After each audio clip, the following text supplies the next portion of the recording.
Hello, wonderful authors. My name is Peter Sanderson, and I'm the author of The Bird of Destiny. And a few of you have been asking me questions about my experience as a first time author, so I wanted to share and answer some of your questions. Just dropped my children off at school, so forgive me for being outside, but I thought I'd share the beautiful background. It snowed last night and it's incredible. I live in France near Geneva. Now, the first question you've probably got for me is, what kind of book is your book? My book actually is a children's fiction book. It's aimed at probably 8 to 12-year-olds, and it's about a little hummingbird who goes on the hero's journey. Now, as Reed and Kelly have said, you can't really do a lot of promotion about a fiction book before it comes out because you don't want to give too much of the story away. One thing that was super important to me was getting the illustration right. And this was quite a long process for me, trying to find the right illustrator, because I had a vision in my head exactly how I wanted it to look, how I wanted the front cover to look, how I wanted the different characters to be illustrated. So I spoke to lots of people, I looked at lots of agencies, but they're all very expensive. And I ended up going on Instagram and just searching through hashtag illustrator. And suddenly all these fantastic illustrators appeared in front of me. And what I did was I just looked through all their different work and looked at the work that I really enjoyed, that I liked, that I felt resonated with me, that represented my characters well.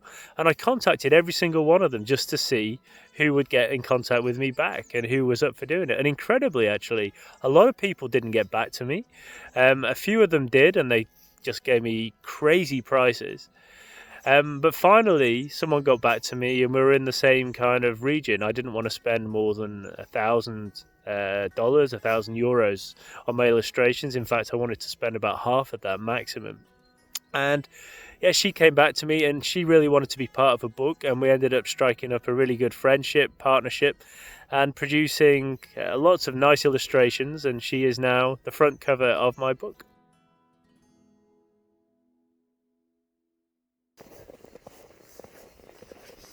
So the next question is, how did I pick Balboa? Well, I decided to self-publish. I'd read Kelly's book. I'd spoken to Reed. I went to one of the Hay House workshops, and both of them recommended that self-publishing just gives you that ability to do exactly what you want with your book. What I didn't want was some publisher who came in and started meddling with the words, because my book was a hero's journey. I wrote it after going on the medicine wheel myself, and it was really important to my heart that the story didn't change. So I thought, at least for the first version, what I'd do is I would self-publish with Balboa and really hope that Hay House picked it up at some point. And if they didn't, then perhaps some publisher would do it. So I decided to go with Balboa. My experience was largely positive. There were areas where I think they could have been a little bit stronger, but in terms of their support, the amount of phone calls they made to me, the amount of different people who read my book, who spoke to me, who gave me advice, I really felt that it was an amazing journey. Perhaps the area Balboa impressed me the most was at the end process there, when they built my website, when they started to distribute the book and put it available on Amazon and on their website, because it was available in every language. It was just seemed such a simple process, and all the hard work, the administration that I was a little bit concerned about, they seemed to take care of for me without me even having to worry. So that would be perhaps the best part of the Balboa journey. The most frustrating thing, they called me a lot trying to make me upgrade my package. I think the package I bought cost around $3,000 in total. Yeah, so sometimes it felt like they just wanted me to increase the package, and yeah, they probably could have shown a little bit more interest in my book and like the title and the concept with the people I spoke to from the marketing department. But maybe that's just my ego getting in the way. Overall, it was a positive experience, probably 8 out of 10. When did I write my book? Well, that's a really interesting question, because actually I did a course with the Four Winds with Alberto Vialdo. And on the flight home between California and Switzerland, I actually just started writing. This book just started to come out of me. I just probably completely cleared my energy field and just felt absolutely amazing. And suddenly the writer in me was born. I mean, I grew up as a journalist. I've always had a passion for writing, so I knew I always probably would write a book at some point, but I never had any idea it would be about a hummingbird called Horus, and it would be for kids. And I have 2 kids, and it was almost like this was my message to them. Oof, that's a tough one. If I could sum my book up in one sentence, well, I'd say it's The Lion King meets Greta Thunberg meets The Alchemist, but it's for children. The whole point of the book was that I give children guidance on their life, and I give them advice and help them see that there is a bigger picture out there and that nothing is impossible. So hopefully the book's done that, and if you buy it, then I'd really like to know your feedback as well. Thank you. That's a good question. How long did it take me to write my book? Well, the first draft took me probably a plane journey, but it was much shorter. That was probably initially just 2,000 words. It was almost like a project kind of plan. The final book was only 10,000 words. Remember, it's a children's book, so it was not too long. And it probably took 5 big cycles.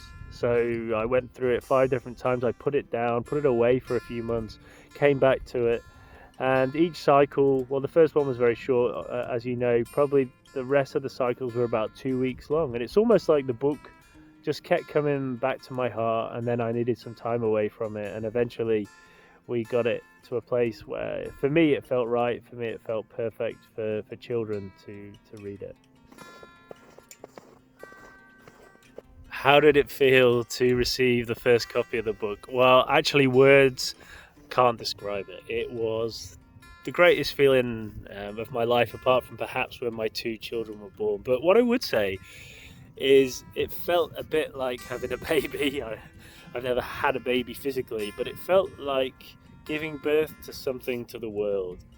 And you feel really responsible for your book. And that moment when it arrived in the post, it was almost an untouchable, unbelievable moment. It was a dream come true. Just seeing it physically, smelling the pages, and then reading it and going, wow, I can't believe I made this book. But honestly, I truly believe that we don't write books. I believe it's that we are the vessels, and we take the pen or the computer and we write it. But actually, we're merely the medium for channeling the book from spirit.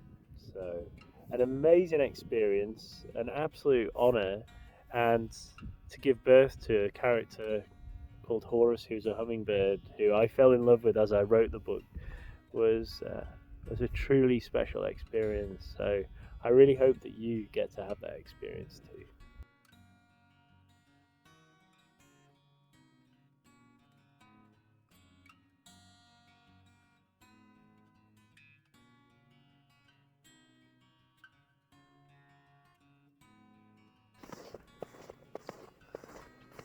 Good question. What was the one thing that surprised me about the journey? Well, actually, I always thought writing a book was about the writing. And of course, it is. At the beginning, that's how your book is born and crystallized. And that's the end product, a book. What I learned from the journey was that writing a book is probably only about 30% writing and 70% going on that journey with the book.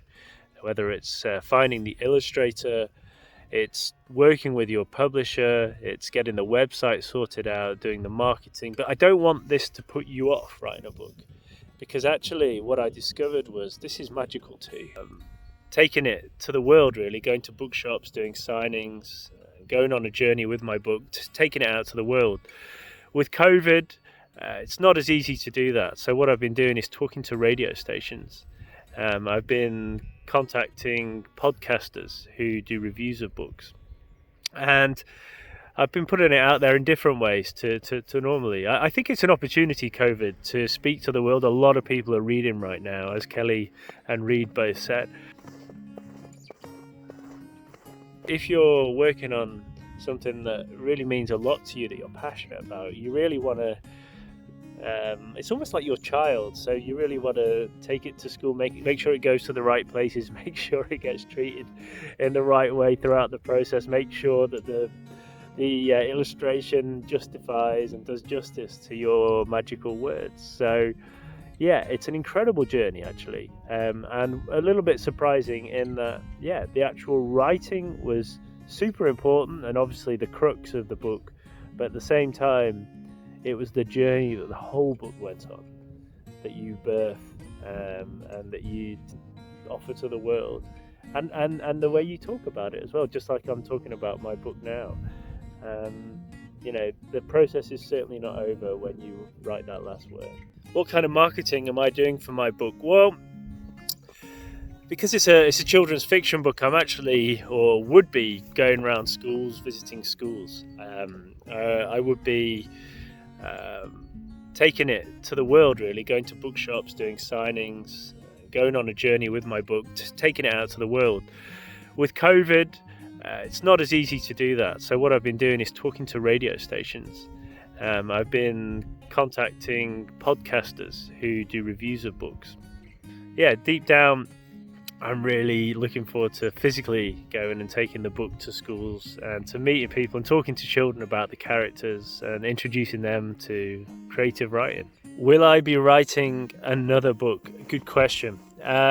Yes, is the answer. In fact, I've really got the bug now for writing.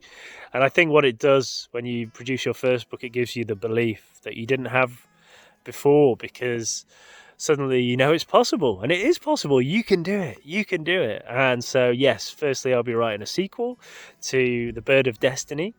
And if you want to buy that, that's on Amazon and on Balboa Press. It's my author name is PJ Sanderson. But I'll also be writing a more serious book, a self-help book, which is why I wanted to do this course with Kelly and Reed again. Looking forward to writing that and getting my teeth into something a bit more serious. Well, that's a good question. What was the hardest thing about writing my book? I think the hardest thing was when someone sent me a copy back of my book and I received a bit of criticism, or they wanted to change bits of it. I sent it out to a lot of friends just to get their feedback, really, and they were amazing. I'd really recommend that part of the process. They weren't experts in publishing, but they were people who would give me honest advice, and they gave me feedback, and they went through it, and they found things in the book that they didn't like. And I think, yeah, the hardest thing was probably just getting over my ego a little bit, that the first version of my book wasn't perfect. How could that possibly be? When in fact, all they were trying to do was give me really positive advice. And honestly, you don't have to take it if you don't want. If there's a character or if there's a sentence you really like and you want to keep it in there, then keep it in there. It's your book. But what I found was that a lot of people gave very positive advice and constructive. So everything they said was for a reason. And most of the changes I did make because they were my audience and they were giving me honest critique. So listen to your friends, but at the same time, stay true to your book and to your heart, and make sure it doesn't detract from the magic of the story. What is the most satisfying part of bringing out a book? Well, for me, actually, it has been the feedback that I've got once the book has been published. Like anyone, I was really scared that people were going to hate my book, that they were going to think I was a terrible writer, and that the story just didn't compare with or compete with anything else that was on the market. But you know what? That's just the voices in your head telling you that. Those worries, they're not real. There's a reason that you are writing this book, and that reason is because you've got a unique story to tell, whether it's fiction or whether it's a self-help book. I realized when I published it that even if just one person in the world was helped by my book, that I'd done my job. And I think that is a message for all of you. Like, don't worry. There's going to be people out there who don't like it, who don't read that kind of thing. It's like a song. You can play a song and 5 people in the room like it and 5 people hate it. But honestly, your book will find people who want to read it. The people who aren't into that kind of thing, they aren't going to read your book, and it doesn't matter. And it might be that some of those people are your friends. But honestly, don't worry about the negative side. Only think of the positive, because your book is going to help people. It's going to help you. It's going to be the medicine for so many people out there. And my advice is come from the heart and don't be scared of the feedback, because what you're doing is really special. And you've got to get it out there to the world. There's a reason you've taken this course. There's a reason that you desperately want to write a book. It's because you're meant to. It's your destiny. So, like my bird of destiny in my book, grow your wings and fly. And I'm looking forward to seeing your book and buying it when it's out there and on Amazon or in your local bookstore, wherever it's going to be sold. So I hope that helps.